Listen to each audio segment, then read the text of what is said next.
On December 23rd, last year, the U.S. Navy publicly announced that the commander of the Electronic Warfare Squadron stationed on the USS Carl Vinson in the Western Pacific had been relieved of duty.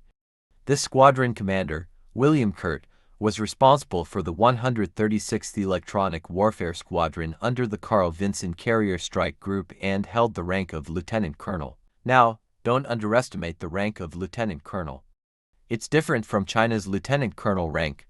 In China, lieutenant colonels are quite common, equivalent to deputy regimental officers, and even the deputy ministers of county or district armed forces departments hold this rank. However, in the U.S., a lieutenant colonel is considered a high-ranking officer, absolutely senior leadership. If you can reach the rank of colonel in the U.S., you're practically a legendary figure. Remember in the Marvel movies, the character War Machine? I forget his name, but he's a colonel, and that rank allows him to regularly enter the Pentagon and even be close friends with Tony Stark. In contrast, in China, a colonel might just be the head of the armed forces in a certain county or district. Just kidding. In reality, a colonel in China's field army is quite powerful, usually a regiment commander, leading over 1,000 troops. Anyway, the point is to help you understand the significance of the commander who was relieved of duty this time. In the US, he was definitely a senior officer. So why are we talking about him today? What does his dismissal have to do with us? When you read the news, make sure you pay attention to every word, even with American news. Note that Lieutenant Colonel William Kurt was dismissed by his immediate superior, Carlos Sardiello, the commander of the 1st Carrier Strike Group. The reason for his dismissal was a loss of confidence in his command abilities. Why did they lose confidence in him? Because he wasn't performing well. So, they told him to leave immediately, with no regard for saving face. And the statement was even published in the U.S. Stars and Stripes newspaper. If this had happened in China, it would be considered a public slap in the face, leaving no room for dignity, completely offending the person. After that, they might hold a grudge for the rest of their life, constantly reporting you, sending anonymous complaints, and making your life miserable. But Americans don't care about that. They think it's normal. This news is particularly interesting because William Kurt, who was just relieved of his duties, was only deployed to the USS Carl Vinson, a nuclear-powered aircraft carrier in the Western Pacific, in October. Within less than 2 months, he was dismissed. What happened during that time? It's something to ponder. You see, he was dismissed because of poor performance, and he was stationed on the Carl Vinson in the Western Pacific. The Carl Vinson is in Yokosuka, directly facing China. In other words, something significant must have occurred between the Carl Vinson Carrier Strike Group and China from October to now, leading to Lieutenant Colonel William Kurt's dismissal by General Sardiello due to inadequate job performance. And this incident was even reported in Stars and Stripes. Isn't this intriguing? So, we need to recall the significant events that occurred between the Carl Vinson Carrier Strike Group and China from October to now that could have made General Sardiello so furious that he publicly fired one of his subordinates. Now, let's continue discussing what might have happened in the field of electronic warfare between the US and China from October to December. To fully understand this, you need to know what electronic warfare is. If you're unfamiliar with electronic warfare, you might not grasp what we're about to discuss. So, let's briefly cover the basics of electronic warfare. Electronic warfare mainly consists of 3 parts. First, electronic reconnaissance. Second, electronic defense. And third, electronic offense. In brief, electronic warfare consists of reconnaissance, defense, and offense. Electronic reconnaissance, or intelligence gathering, has been around since before World War II. Simply put, it involves intercepting communications such as radio transmissions. However, modern electronic warfare is much more advanced. It includes monitoring radar signals, communication signals, and all sorts of intelligence to assess an opponent's capabilities, equipment, and missile systems, essentially providing a complete picture of what the enemy can do. The idea is to know your enemy and yourself, so you can win every battle. Electronic interference involves transmitting false signals and other methods to disrupt the opponent's electronic equipment, rendering it non-functional. This kind of interference not only stops the enemy's electronic devices from working but can also deceive them. For example, It can make their radar display 100 aircraft when there are none, frightening them and causing confusion. It can also create false signals, such as making it seem like missiles are coming from one direction while they are actually coming from another. This type of electronic interference is something we've suffered from before, and we'll discuss more about it later. China has been one of the most targeted countries for electronic interference attacks. Electronic defense is more straightforward. It involves measures to protect our own electronic facilities from disruption or attack. These three aspects, electronic reconnaissance, defense, and offense, constitute the main tasks and methods of electronic warfare. Before the 1980s, electronic warfare wasn't particularly prominent. It mostly involved interference with radios and radar signals as a supplementary tactic. For instance, during the Sino-Vietnamese War, electronic warfare mainly involved disrupting the enemy's radios and radar signals to support offensive operations. The significant shift in electronic warfare began with the Gulf War in the early 1990s, when the U.S. fought Iraq. Despite Iraq having capable aircraft, including MiG-29s and Su-27s, American F-16s, which are relatively lightweight, achieved astonishing success, with nearly a 100% loss rate for Iraqi aircraft. This performance led to a surge in international demand for the F-16, which remains popular today. The significant shift in electronic warfare began with the Gulf War in the early 1990s, when the U.S. fought Iraq. Despite Iraq having capable aircraft, including MiG-29s and Su-27s, American F-16s, which are relatively lightweight, achieved astonishing success, with nearly a 100% loss rate for Iraqi aircraft. This performance led to a surge in international demand for the F-16, which remains popular today. The reason for the F-16's success wasn't that the aircraft itself was exceptionally powerful. Its performance was comparable to the MiG-29 and inferior to the Su-27. The real reason for its dominance was the US's effective use of electronic warfare and information warfare during the conflict. Both sea-based and air-based early warning platforms were employed to conduct extensive electronic warfare against Iraq, severely blinding their air defenses. This allowed American fighters to easily gain air superiority and avoid Iraq's surface-to-air missiles. Furthermore, the U.S. used early warning aircraft to detect Iraqi aircraft launches and flight paths in advance, enabling F-16s to wait in ambush. The F-16s used the radar from these early warning planes to lock onto targets without needing to activate their own radar, launching missiles and then retreating. The air-to-air missiles guided by early warning aircraft destroyed Iraqi planes so effectively that many Iraqi pilots didn't even know how they were shot down. It was an asymmetric war. I recall that early in the Gulf War, our military analysts boldly predicted that it would turn into a guerrilla war with street fighting and that the U.S. might get bogged down. We were just spectators waiting to see what would happen. The war started on February 27, 1991, and ended in April with a complete defeat for Iraq. Our anticipation quickly turned to surprise. I remember that, when the war ended in April, our newspapers were silent. It later became clear that our military leadership was stunned by the outcome, realizing that war could be conducted in such a manner. This completely changed their understanding of warfare. They had expected something more conventional, with motorized infantry encircling and surrounding the enemy, with air forces providing bombing support and ground forces seizing key positions to destroy enemy forces and erode their will to fight. Instead, the reality was very different. At that time, the United States relied entirely on information warfare. At the beginning of the conflict, they had already mapped out Iraq's command centers, radar hubs, network nodes, power stations, and ammunition depots in great detail. They then used electronic warfare to render Iraq blind and deaf, with their command systems severely crippled. Following that, they launched numerous cruise missiles, destroying radar stations, air defense bases, ammunition depots, and even logistics warehouses. By the time the war reached this point, Iraq had already lost confidence. At this stage, the Iraqis hadn't even seen the Americans yet. After destroying all the air defense forces, radar stations, and power stations, the aircraft carriers began launching planes and initiated large-scale airstrikes. Iraq's tanks and ground forces were bombarded one by the U.S. Air Force. At that time, laser-guided precision bombs had even appeared.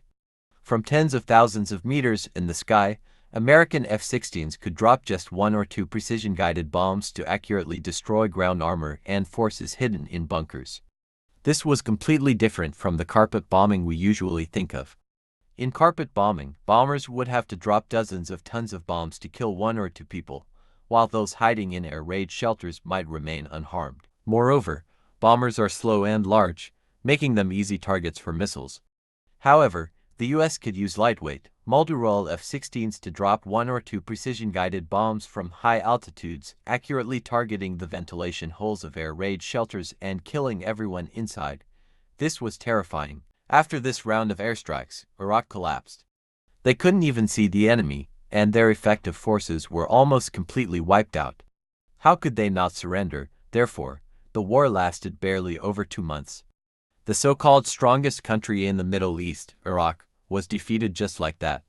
The entire world was stunned. From then on, the way the world viewed the US changed. Before this war, China was considered the strongest military power in the world.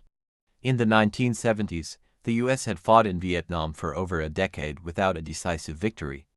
In the early 1980s, China defeated Vietnam in 28 days and then spent another 10 years engaging in protracted conflict, thoroughly weakening Vietnam. At that time, our military was highly regarded internationally, and we looked down on foreign forces. But after the Gulf War, we were genuinely shocked. We became much more reserved and no longer boasted as we did before. We had never seen electronic warfare and information warfare like this. We conducted numerous military exercises and found that this type of warfare was practically unsolvable.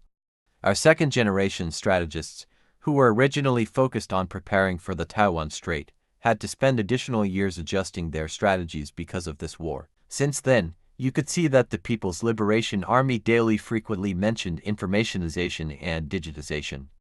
If you wrote an article without emphasizing the importance of improving electronic and informational warfare capabilities, the editors of the PLA Daily wouldn't publish it. To achieve informationization and digitization, we became almost obsessed. However, this is a technological issue. It's not something that can be learned simply by obsession. Moreover, technology cannot just be bought with money.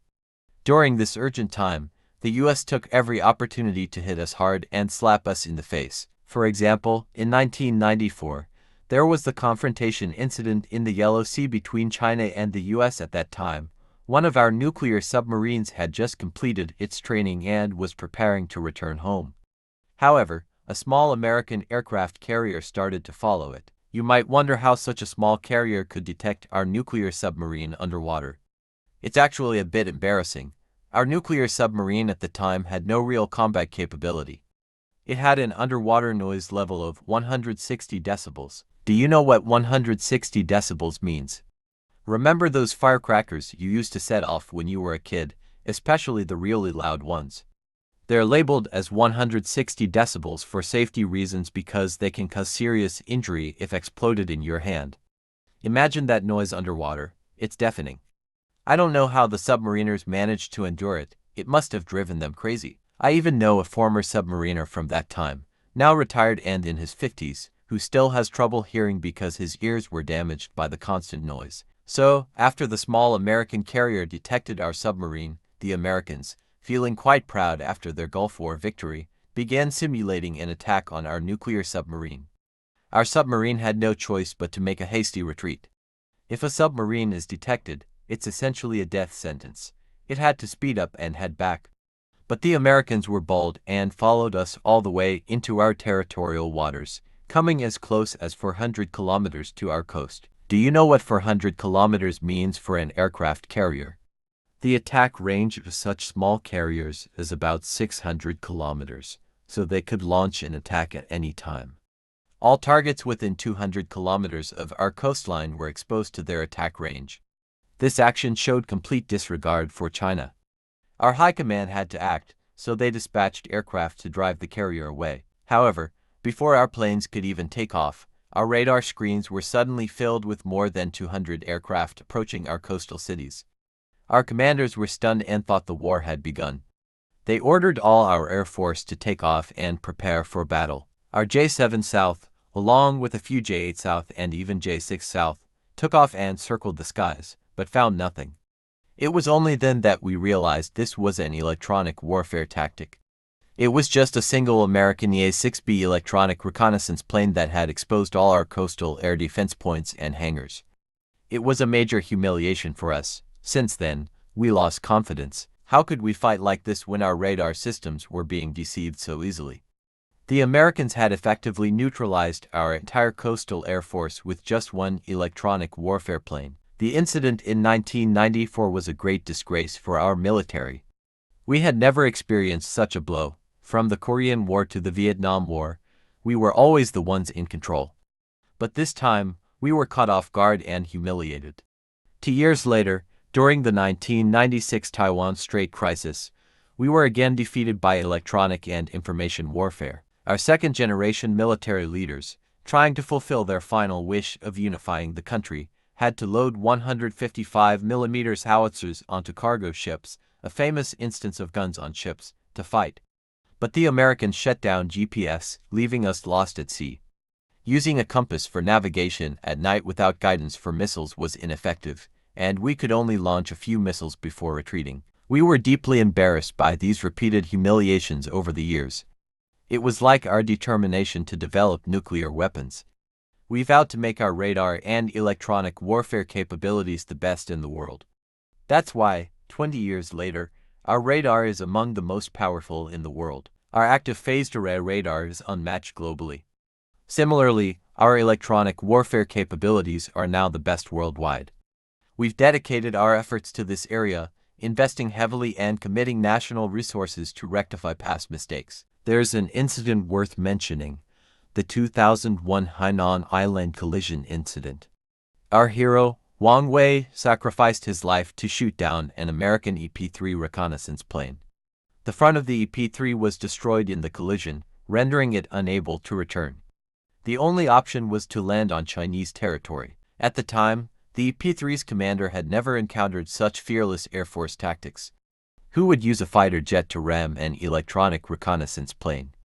The EP-3 had a wingspan of about 30 meters and was similar in size to a small transport plane, while our J-8 fighter had a wingspan of only 9 meters and was much smaller. Despite the size difference, our J-8 crashed into the EP-3. The American crew was shocked by the audacity of our Air Force. After the collision, our J-8 disintegrated, while the EP-3 only lost its front. The American commander, realizing they wouldn't be able to return, began shooting at the plane's electronic equipment with a suicide pistol. The EP-3 was the most advanced electronic reconnaissance plane in the world, containing core American electronic warfare technology. However, due to extreme nervousness, the commander accidentally shot up the screens, leaving the main equipment intact. The American crew was shocked by the audacity of our Air Force. After the collision, our J-8 disintegrated, while the EP-3 only lost its front. The American commander, realizing they wouldn't be able to return, began shooting at the plane's electronic equipment with a suicide pistol. The EP-3 was the most advanced electronic reconnaissance plane in the world, containing core American electronic warfare technology. However, due to extreme nervousness, the commander accidentally shot up the screens, leaving the main equipment intact. Thus, the plane landed in our territory. We couldn't just let them go. The 24 crew members were detained on charges of illegal entry and placed in a special detention center. The US was furious, believing they were invincible and couldn't believe China would dare retaliate.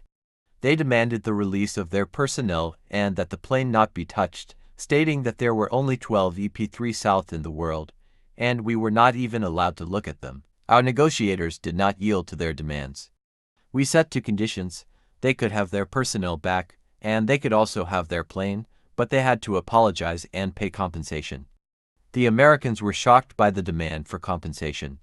Apologies were fine, but paying compensation was unacceptable because, in international relations, compensation typically occurs between victors and the defeated. When the Americans were told that no compensation would be provided, they agreed to cover the costs for the 24 detained crew members' meals, which amounted to over $30,000. This payment was for their food expenses and not considered compensation. This is why, in the end, the US only paid us $30,000. You might feel angry thinking that the life of a hero and a J-8 were only worth that amount.